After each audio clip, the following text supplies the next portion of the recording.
নমস্কার বন্ধুরা, কেমন আছেন সবাই? আমার চ্যানেলে সবাইকে স্বাগত জানাই। আজকে না সাম্বার ডাল করে দেখাবো। হ্যাঁ, ভীষণ শরীরের পক্ষে ভালো, এই গরমে খাওয়া যেতেই পারে। পুরনো তেঁতুল নিয়েছি, গরম জলে এটাকে ভিজিয়ে রাখবো। পুরনো তেঁতুল বলতে না শরীরে ভীষণভাবে কাজে লাগে, কিন্তু এই গরমে খাওয়াটা ভীষণই ভালো, খারাপ কিছু হয় না।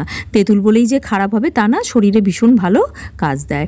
দেখো এখানে তুর ডাল নিয়েছি, সেটাকে খুব ভালো করে ধুয়ে নিতে হবে, দুবার তিনবার করে নিয়ে প্রেসারে 4টে সিটি দেবো মিডিয়াম ফ্লেমে। হ্যাঁ, একদম ডালটা তৈরি হয়ে যাবে, বেশি ভেজানো বা ভিজিয়ে রাখার কোনো প্রয়োজন নেই। কেমন? তো এখানে একটুখানি ডালটা যখন সেদ্ধ করার আগে একটু নুন আর হলুদ দিয়ে সেদ্ধ করে নিয়েছিলাম, ঠিক এই মতো।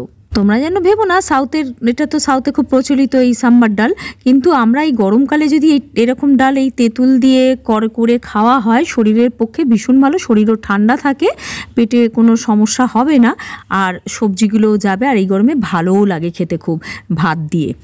মেনলি যদি তোমরা ইডলি ধোসা না হয়, খুব ভালো করে ডালটা দেখো সিদ্ধ হয়ে গেছে। আমি বেশ ভালো করে আর কি ডালটাকে পুরো একদম স্ম্যাশ করে নিলাম। এরকমভাবে করলেই দেবে একদম ডালটা খুব ভালোভাবে নরম হয়ে গেছিলো। এর মধ্যে কী কী দিচ্ছি চলো দেখে নিই। দেখো পেঁয়াজ পাতার এই হোয়াইট অংশটা একটু কেটে কেটে ছোটো ছোটো করে বার করে নিয়েছিলাম, ওটা দিচ্ছি। আর একটা গোটা পেঁয়াজ ডুমো ডুমো করে কেটে নিয়েছি, এটা প্রথম দিয়ে দিলাম। কেমন? আর দেখো এখানে দিচ্ছি ডুমো করে কেটে রাখা গাজর, ডুমো করে কেটে রাখা লাউ, ডুমো করে কেটে রাখা কুমড়ো। একটু কুমড়োর দেখো মানে স্কিনটা রেখে দিয়েছি, ছালটা আর কি একটু রেখে দিয়েছি, পুরোটা সম্পূর্ণটা কাটিনি।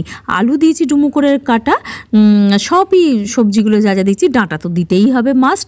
আর টমেটোও দিয়েছি ডুমো করে কেটে, তোমরা কুচি কুচি করেও দিতে পারো, কোনো অসুবিধা নেই। গরম জল দিয়ে মোটামুটি এই সবজিগুলো সব ডুবে যাবে সেই মতন জলটা দিতে হবে। হ্যাঁ, দিয়ে এটাকে দেখো এরকম একদম রেডি হয়ে গেছে। এবার কিছু মশলা দেবো বলতে এই তেঁতুলের যেটা করে রেখেছিলাম ওটাকে ছেঁকে নিলাম। তেঁতুলের মানে আমরা পাল্পটাই দেবো, ওই জন্য ভালো করে ছেঁকে পুরোটা নিয়ে নিচ্ছি, যতটুকু সম্ভব নেওয়া যায় আর কি।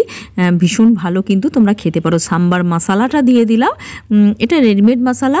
লবণও দিয়ে দিলাম আন্দাজ মতন, আর একটু বাতাসা দিয়েছিলাম। গুড় আমার কাছে ছিল না বলে, তোমাদের কাছে যদি গুড় থাকে দিতে পারো, বাতাসা দিলেও হবে, একই স্বাদ আসবে।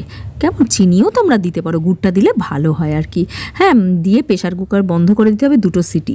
ঠিক আছে, এবার চলো একটা তড়কা বানিয়ে নিই। তেল দিয়ে তাতে দিলাম চানা ডাল, আর দিলাম ডাল, তারপরে দিলাম সর্ষে।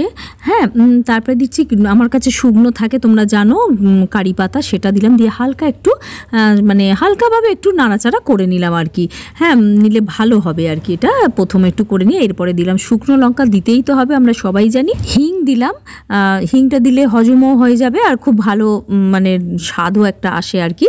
তো দেখো দিয়ে বেশ একটা তড়কা তৈরি করে নিলাম ঠিক এই মতন। আর প্রেশারটা এখানে খুলে দেখে নিলাম যে মানে সম্পূর্ণ হয়ে গেছে। 2টো সিটি দেওয়ার পর গলেও গেছে, ভালো করে একটুখানি মিশিয়ে নিলাম। নেওয়ার পর এই তড়কাটা যেটা করেছি এর মধ্যে সম্পূর্ণটা ঢেলে দেবো ঠিক এই মতো।